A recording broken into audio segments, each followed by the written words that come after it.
Sumama ka lang sa amin. Teka, namumukhaan kita. Di ba ikaw yung hepe ng Santa Marcela?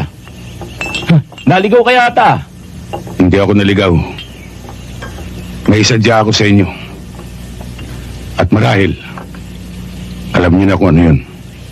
Ba, hindi namin alam yun. Hindi naman kami manghuhula. Ganon. Lilinawin ko.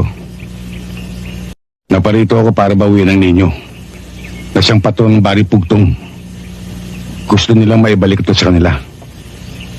Hindi dahil sa taglay nitong hiyas at ginto. Kundi naging bahagi na ito ng kanilang pananampalataya sa maraming henerasyon. Hindi naman namin kinuha ang pananampalataya.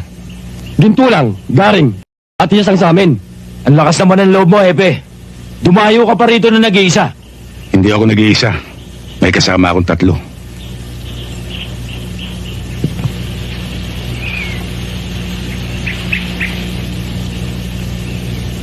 Niloloko yata tayo nito ah.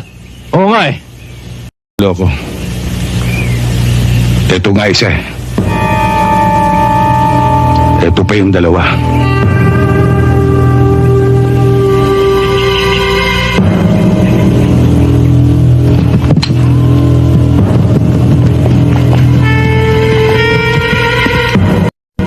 Bibigyan ko pa kayo ng pagkakataon.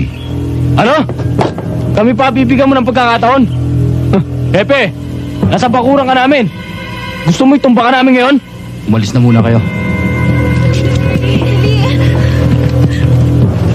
Halika na.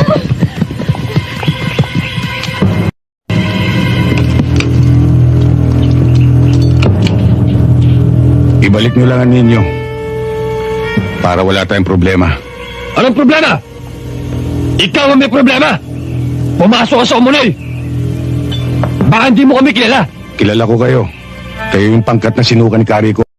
Dahil pang sarili lang ang lakad ninyo. Kinakasangkapan nyo lang inyong simulain para mangurakot, mangulumbat at pumatay ng tao ng walang dahilan. Ang daming pagsasat!